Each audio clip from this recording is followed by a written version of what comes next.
स्वागत है हमारे चैनल एलसीसी में। आज हम लोग इस वीडियो में जानेंगे कि कैसे क्लास 12th कंप्यूटर साइंस का सिलेबस डाउनलोड करते हैं सीबीएसई बोर्ड का।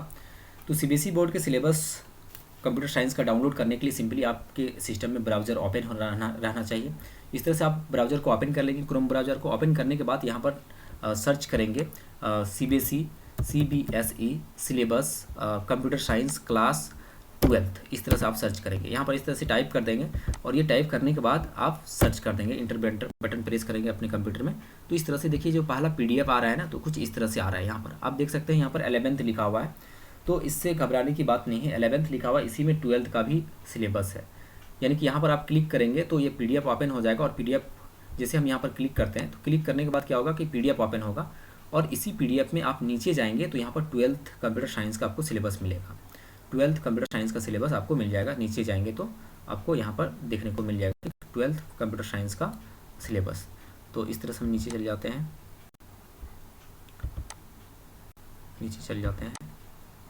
देखिए यहाँ पर है। तो इस तरह से यहाँ पर सिलेबस आपका है 12th कंप्यूटर साइंस का।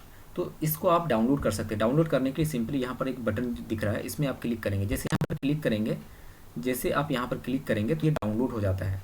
सिंपली मेरे पास ऑलरेडी डाउनलोडेड होगा, फिर भी हम डाउनलोड कर लेते हैं। यहाँ पर सेव में जैसे क्लिक करेंगे तो देखिए कि फिर से ये डाउनलोड हो जा रहा है। तो ये हमारा डाउनलोड हो गया है। यहाँ पर क्लिक करेंगे तो देखेंगे फाइल डाउनलोड हुआ है या नहीं। तो ये फाइल हमारा डाउनलोड हो चुका है। इसमें हम यहाँ पर जो फोल्डर का आइकन है इसमें हम लोग क्लिक करेंगे और क्लिक करने के बाद आपको यहाँ पर दिखेगा पीडीएफ। इस पीडीएफ को ओपन करना है। जैसे ओपन करेंगे तो यहाँ पर आपको दिखेगा वो सिलेबस 12th का। 11th का भी सिलेबस दिखेगा और 12th का भी दिखेगा। तो 12th का सिलेबस नीचे है, एक ही में दिया हुआ है यहाँ पर। तो यहाँ पर 12th का सिलेबस है। इसको हम जूम कर लेते हैं, बड़ा कर लेते हैं। तो इस तरह से ये देखिए सिलेबस आ गया है 12th कंप्यूटर साइंस का। इसको डिस्कस करते हैं हम लोग।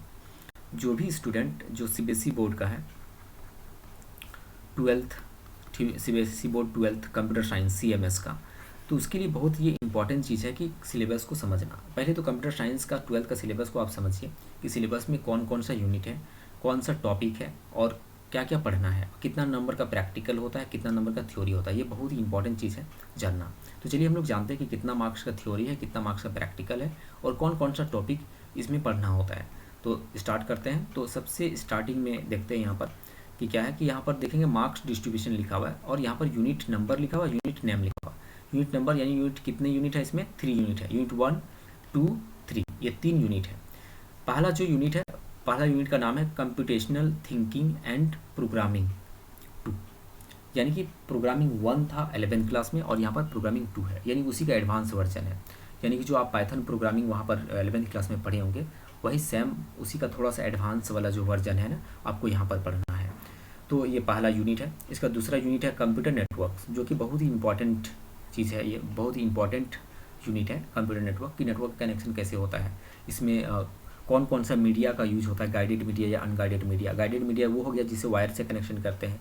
अनगाइडेड मीडिया जो वायरलेसली कनेक्शन होता है, वेब से कनेक्शन होता है, उसको हम लोग अनगाइडेड मीडिया कहते हैं।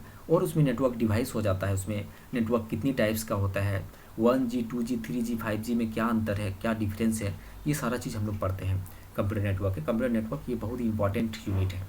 इसके बाद है डाटाबेस मैनेजमेंट सिस्टम। ये तो उससे भी ज़्यादा इंपॉर्टेंट चीज़ है। डाटाबेस मैनेजमेंट इतना इंपॉर्टेंट है ये कि आप इस बात से अंदाज़ा लगा सकते हैं कि गूगल का भी डाटाबेस है। हर एक कंपनी का एक डाटाबेस होता है जहाँ पर लार्ज अमाउंट ऑफ डाटा को स्टोर करके रखा जाता है। जो भी आप फेसबुक में अगर फेसबुक चला रहे हैं तो फेसबुक का ID और पासवर्ड होगा।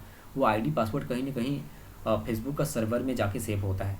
तो वहाँ से आप सर्वर से क्या करते हैं कि रिक्वेस्ट करते हैं। आप क्लाइंट है, आप रिक्वेस्ट करते हैं सर्वर से कि भाई इस यूज़र ID और पासवर्ड का सारा डिटेल्स चाहिए। तो सारा डिटेल्स आपको वहाँ पर दिखा जाता है, एप्लीकेशन में दिखाई देता है। जो भी आप फोटो पोस्ट किए होंगे या वीडियो पोस्ट किए होंगे, सारा चीज़ दिखाई पड़ता है। तो डाटाबेस बहुत ही इंपॉर्टेंट चीज़ है। इसमें हम लोग जानेंगे कि डाटाबेस कैसे काम करता है, डाटाबेस में कैसे टेबुलर फॉर्म में डाटा स्टोर होता है। तो उसके बारे में डिटेल्स में चर्चा करेंगे। अगर बात करें हम लोग थ्योरी और प्रैक्टिकल की, तो 70 नंबर का थ्योरी होता है और 30 नंबर का क्या होता है, प्रैक्टिकल होता है। ये वाला छोड़ दो, इधर है ना। यहाँ पर अगर हम लोग देखें प्रैक्टिकल नीचे दिया हुआ होगा कि प्रैक्टिकल में कौन कौन सा टॉपिक पूछा जाएगा, प्रैक्टिकल कैसे बनाना है, तो नीचे सजेस्ट किया हुआ है। हम लोग देखते हैं कि पहले कि इसमें कंटेंट कौन कौन सा है। जैसे कि यूनिट 1 में कंप्यूटेशनल थिंकिंग एंड प्रोग्रामिंग में कौन कौन सा कंटेंट है जो पढ़ना पड़ेगा क्लास 12th में। तो क्लास 12th में अगर हम लोग देखें यहाँ पर तो सबसे पहले यहाँ पर है revision of Python topic covered in class 11। Class 11 में जो भी चीज़ आप पढ़ें उसको रिवीजन करने के लिए कह रहा है यहाँ पर, है ना। इसका तो फंक्शंस पढ़ना है हम लोग को। फंक्शंस क्या होता है, type of function, built in function क्या होता है, function defined in the module, module में कैसे फंक्शन डिफाइन करते हैं, यूजर डिफाइंड फंक्शन क्या होता है, और built in function. Built in function का मतलब क्या होगा, पहले से जो बना हुआ है। यूजर डिफाइंड जो मेरे और आपके द्वारा डिफाइन किया हुआ है। Creating user defined function, argument, parameter और डिफ़ॉल्ट पैरामीटर। तो पैरामीटर के बारे में यहाँ पर दिया हुआ है।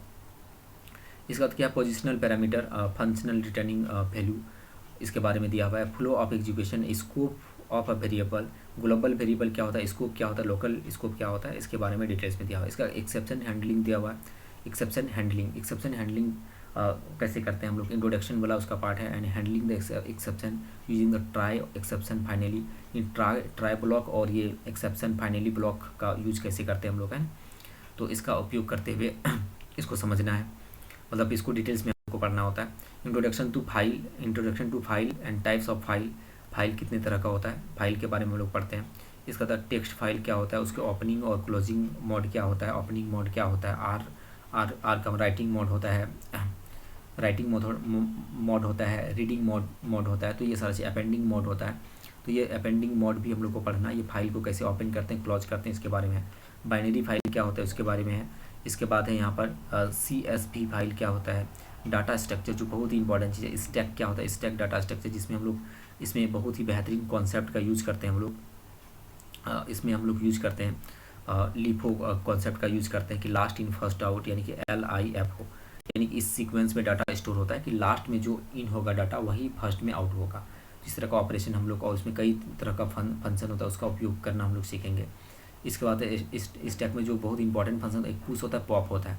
पुश का मतलब होता है डाटा को इंसर्ट करना, पॉप का मतलब होता है रिमूव करना। Implementation of the stack using list का उपयोग करके हम लोग कैसे उसको इम्प्लीमेंट कर सकते हैं, कैसे इसका यूज़ कर सकते हैं, उसके बारे में डिटेल्स में। इसके कंप्यूटर नेटवर्क की अगर बात करें तो इसमें इवोल्यूशन ऑफ नेटवर्क, यानी नेटवर्क का कैसे आविष्कार हुआ, पहला नेटवर्क कौन सा था, दूसरा नेटवर्क कौन सा था, उस नेटवर्क के बारे में introduction to the computer network, ये इवोल्यूशन ऑफ द नेटवर्किंग, यानी ARPANET क्या होता है, इसमें NSF नेट क्या होता है, इंटरनेट क्या होता है, इसके बारे में। डाटा कम्युनिकेशन टेक्नोलॉजी क्या होता है, जैसे concept of the communication component of data communication, sender receiver message communication, media protocol, ये सारा चीज़ हम लोग पढ़ते हैं। इसके बाद है ट्रांसमिशन मीडिया, जो बहुत ही इंपॉर्टेंट चीज़ है। तो वायर्ड कम्युनिकेशन मीडिया होता है, जिसको कि हम लोग गाइडेड मीडिया कहते हैं। Twisted pair cable, coaxial cable और ऑप्टिकल फाइबर खास करके यूज़ कर, फाइबर ऑप्टिक्स यूज़ किया जाता है। वायरलेस के लिए ये होता है रेडियो वेव, माइक्रोवेव और इंफ्रारेड वेव का उपयोग किया जाता है। तो इस तरह से हम लोग पढ़ेंगे ट्रांसमिशन मीडिया, जो बहुत ही इंपॉर्टेंट चीज़ है। नेटवर्क डिवाइस की अगर बात करें तो modem, Ethernet, RJ45 cable, repeater, hub, switch, router, gateway, wifi card, ये सारा क्या है, डिवाइस है। एक डिवाइस है जो नेटवर्क को कनेक्ट करने में हेल्प करता है। नेटवर्क टोपोलॉजी की अगर बात करें तो टोपोलॉजी क्या होता है, स्ट्रक्चर ऑफ नेटवर्क होता है। तो नेटवर्क टोपोलॉजी की अगर बात करें तो टोपोलॉजी क्या होता है, एक तरह का स्ट्रक्चर ऑफ नेटवर्क होता है। नेटवर्क के स्ट्रक्चर को डिफाइन करता है। नेटवर्क टाइप की अगर बात करें तो ये अलग अलग तरह का होता है। Personal area network, local area network, metropolitan area network, wide area network. तो ये सब नेटवर्क क्या होता है, कितना लार्ज एरिया तक को कवर करता है उसके हिसाब से ये नेटवर्क है, साइज़ के हिसाब से। इसका होता है नेटवर्क टोपोलॉजी की अगर बात करें तो ये बस टोपोलॉजी होता है, जिसमें कि एक बैकबोन केबल होता है, यहाँ पर एक केबल होता है, इसी से बहुत सारा कंप्यूटर कनेक्टेड रहता है। तो इसमें बस टोपोलॉजी में हम लोग पढ़ते हैं। स्टार टोपोलॉजी में क्या होता है कि एक मेन डिवाइस रहता है यहाँ पर, और इस तरह से कनेक्टेड रहता है बहुत सारा मल्टीपल डिवाइस। तो स्टार का स्टार जैसे होता है उस तरह का बन जाता है ये, है, इसलिए स्टार टोपोलॉजी कहते हैं इसको।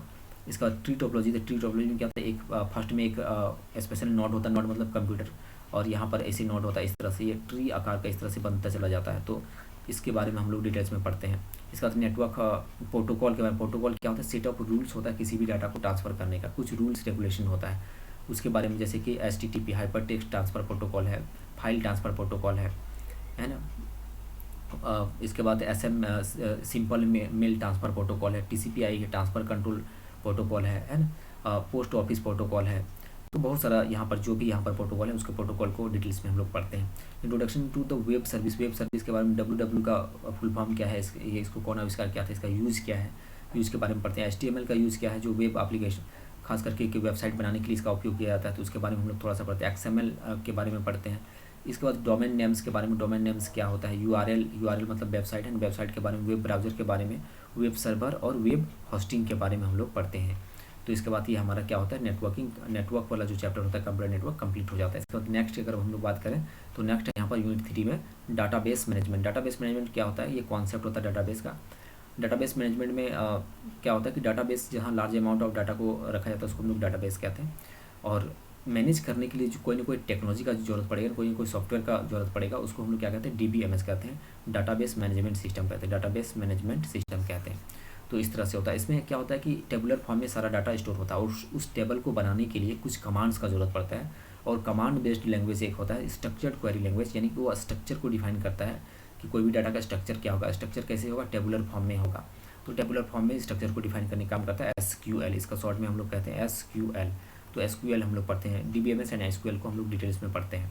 इसमें बहुत सारा चीज़ आ जाता है, जिसमें कि इसमें आ जाता है कि जैसे कि इसी स्ट्रक्चर क्वेरी लैंग्वेज के अंदर में ही होता है बहुत सारा लैंग्वेज, जैसे DDL होता है, क्या होता है इसमें, DDL होता है, DML होता है, डाटा मैनिपुलेशन लैंग्वेज, इसका DCL होता है, इसका DQL होता है, इसका TCL होता है, यानी कि डाटा डिफिनेशन लैंग्वेज, इसका data manipulation language, data control language, data query language और डाटा कंट्रोल लैंग्वेज, इस तरह से होता है।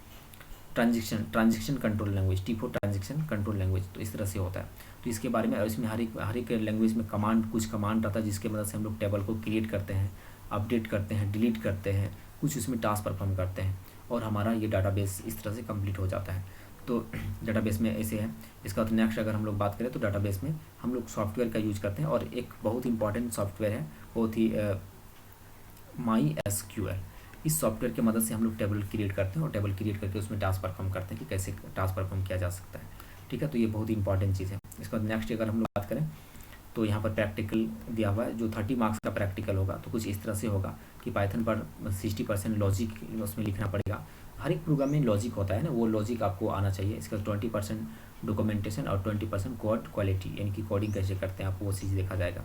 इसके बाद यहाँ पर मिनिमम कितना 15 पाइथन प्रोग्राम्स आपको बनाना होगा।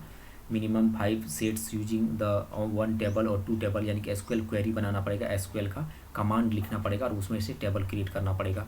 Minimum 4 programs based on the Python and SQL connectivity, यानी कि पाइथन और SQL को कैसे कनेक्ट करते हैं वो कनेक्टिविटी करना पड़ेगा।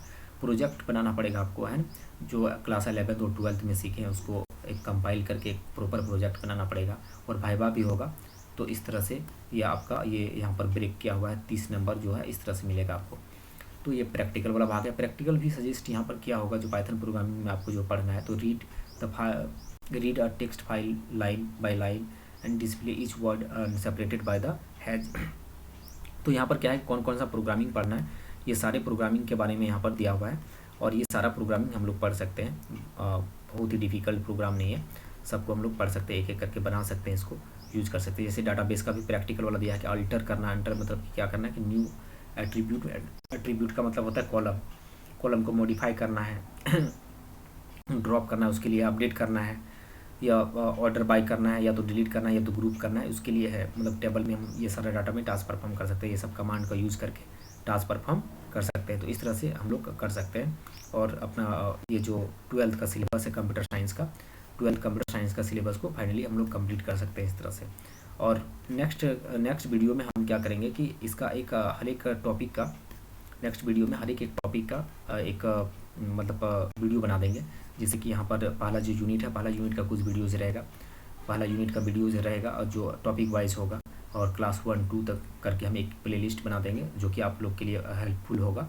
जो भी 12th क्लास के स्टूडेंट होंगे जो सीबीएसई बोर्ड से हैं वो इस वीडियो को देखेंगे, और जो भी नए स्टूडेंट हैं जो देख रहे हैं इस वीडियो को, वो चैनल को सब्सक्राइब कर दें और वीडियो को लाइक कर दें और अपने दोस्तों के साथ ज़रूर शेयर कीजिए। और मिलते हैं हम लोग एक नेक्स्ट टॉपिक के साथ नेक्स्ट वीडियो में। तब तक के लिए बाय।